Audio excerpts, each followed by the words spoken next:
जय Hind and hello guys, स्वागत है आपका आपके अपने YouTube चैनल ज्ञानदेव होस्ट में। और इस वीडियो में मैं आपको बताने वाला हूं आरआरसी साउथ ईस्टर्न रेलवे यानी कि SER अप्रेंटिस ऑनलाइन फॉर्म 2024-2025 के बारे में, जो कि आपकी यहां पर 1785 पोस्ट पर निकाली है। मैं आपको बता दूं कि जब ये वैकेंसी 2023 के अंदर आई थी तो तब भी सेम पोस्ट पर वैकेंसी आई थी, यानी कि तब भी वैकेंसी की संख्या 1785 ही थी। तो आप इस बार ये कंफ्यूज मत होइएगा कि यार ये वैकेंसी कहीं पहले वाली तो नहीं है। ये पहले वाली नहीं है, न्यू वैकेंसी आपकी आई है, जिसके फॉर्म आप लोग यहां पर 28 नवंबर से लेकर के 27 दिसंबर 2024 तक भर पाएंगे।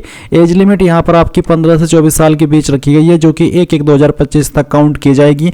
इसमें यहां पर गवर्नमेंट रूल्स के अकॉर्डिंग SC/ST कैंडिडेट को 5 साल की और OBC को 3 साल की छूट भी दी जाएगी।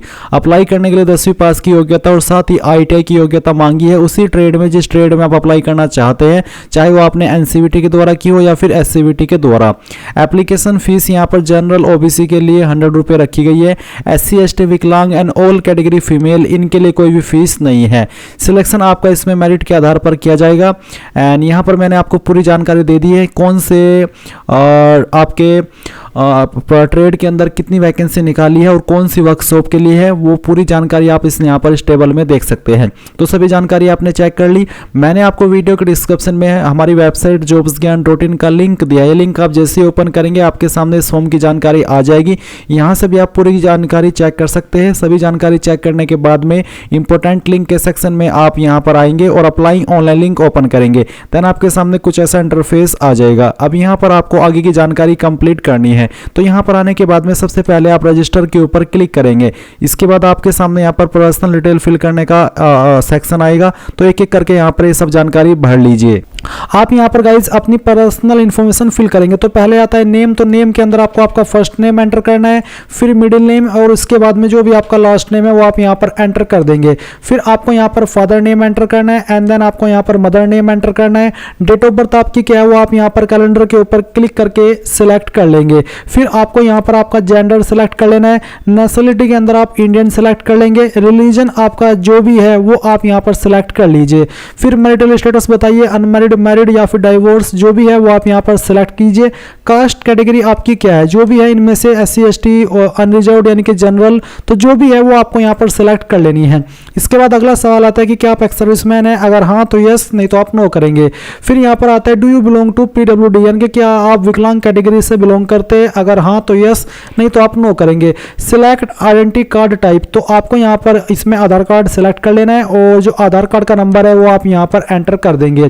फिर आता है आइडेंटिफिकेशन मार्क फर्स्ट, आपकी बॉडी के ऊपर वो निशान जिससे आपकी बॉडी की पहचान होती हो, ये निशान आपकी बॉडी के ऊपर कहीं पर भी हो सकता है, तो आप यहां पर उसके बारे में लिख दीजिए।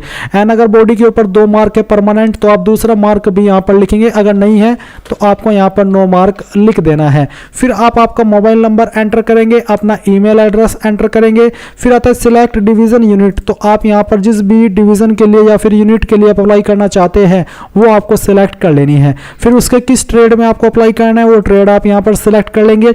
अब आती है एजुकेशनल क्वालिफिकेशन। तो यहाँ पर मैट्रिकुलेशन की जानकारी सबसे पहले आप भरेंगे। तो आप यहाँ पर बताएंगे कि 10th का बोर्ड आपका क्या था, किस बोर्ड के द्वारा आपने आपकी 10th की है, उस बोर्ड का नाम आपको लिखना है। किस साल के अंदर आपने पास की थी वो साल आप यहाँ पर एंटर करेंगे।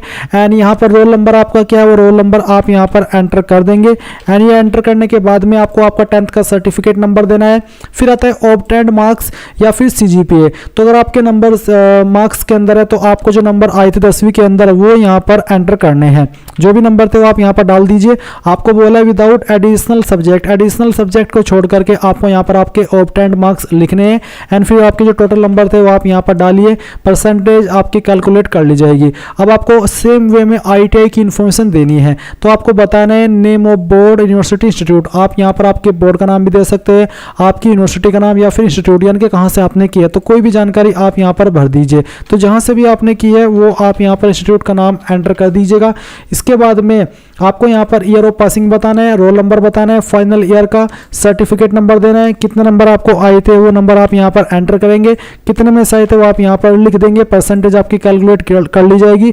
सिलेक्ट काउंसिल, तो एनसीवीटी या फिर एससीवीटी किसके द्वारा है वो आप सिलेक्ट कर लेंगे।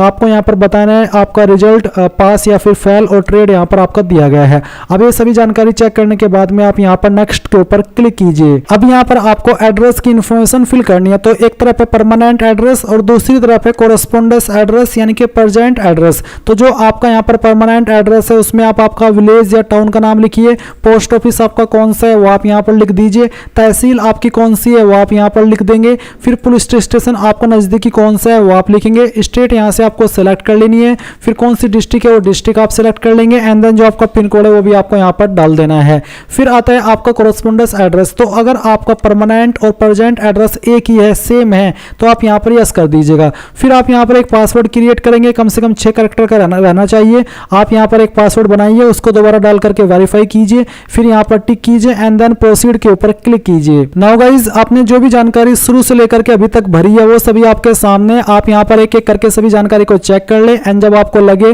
कि सभी जानकारी सही है तो ये जो कैप्चा कोड आपके सामने आ रहा है ये कैप्चा कोड आप यहाँ पर फिल कीजिए एंड देन सबमिट एप्लीकेशन के ऊपर क्लिक कीजिए। अब आप यहाँ पर देखेंगे कि जो आपका राशन है वो हो चुका है और आपको राशन आईडी मिल चुकी है। अब आपको ये आईडी नोट कर लेनी है क्योंकि ये बाद में आपको काम आएगी। एंड अभी आप यहाँ पर फोटो और साइन अपलोड करेंगे। फोटो आपका 6 महीने से पुराना नहीं होना चाहिए, फॉर्मेट जेपीजी या फिर पीएनजी का रहना चाहिए, साइज 500 KB से कम हो। किस तरह का फोटो एक्सेप्ट है वो आप यहाँ पर देख सकते हैं और किस तरह का एक्सेप्ट नहीं है वो भी आपके सामने दिया है। तो अब आप यहाँ पर चूज फाइल के ऊपर क्लिक कीजिए और दिए गए इंस्ट्रक्शंस के अकॉर्डिंग आपकी फोटो फाइल सेलेक्ट कीजिए, यहाँ से ओपन कर लीजिए और ओपन करने के बाद इस तरह से आपका फोटो आ जाएगा। अब आप यहाँ पर नीचे आएंगे और आपका साइन अपलोड करेंगे जो कि आपका व्हाइट पेपर के ऊपर होना चाहिए, चाहे ब्लैक या फिर ब्लू इंक से। अब आप चूज फाइल के ऊपर क्लिक कीजिए, यहाँ पर आपकी साइन की फाइल है सेलेक्ट कीजिए, ओपन कीजिए एंड देन अब आपको यहाँ पर 10th का सर्टिफिकेट अपलोड करना है। इसका फॉर्मेट PDF का रखा है, तो जहाँ पर भी आपकी 10th की फाइल है वो आपको सिलेक्ट कर लेनी है एंड देन फिर यहाँ से आप इसको ओपन कर लेंगे। और इसके बाद में गाइज यहाँ पर आता है ITI ट्रेड सर्टिफिकेट, तो जो आपका सर्टिफिकेट है वो आपको यहाँ पर सेलेक्ट कर लेना है।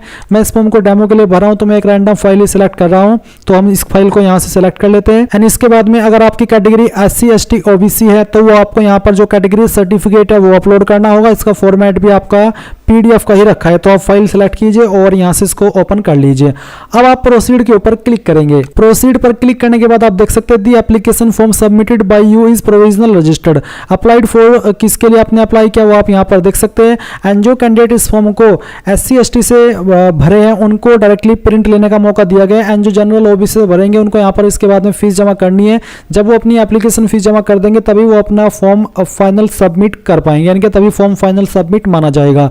एंड यहाँ पर नोट करके बोला कि you have to produce original document certificate pertaining to age education, please make sure to submit relevant certificate at the time of document verification, यानी कि डॉक्यूमेंट वेरिफिकेशन के टाइप में आपको सभी यहाँ पर डॉक्यूमेंट अपने ओरिजिनल में दिखाने होंगे। अभी प्रिंट एक्नॉलेजमेंट के ऊपर क्लिक करके आप अपने फॉर्म का जो प्रिंट है वो ले लीजिएगा। अगर आपके पास अभी प्रिंटर मौजूद नहीं है तो आप इसको PDF के रूप में सेव कर लीजिए और बाद में आप इसको प्रिंट करा लीजिएगा।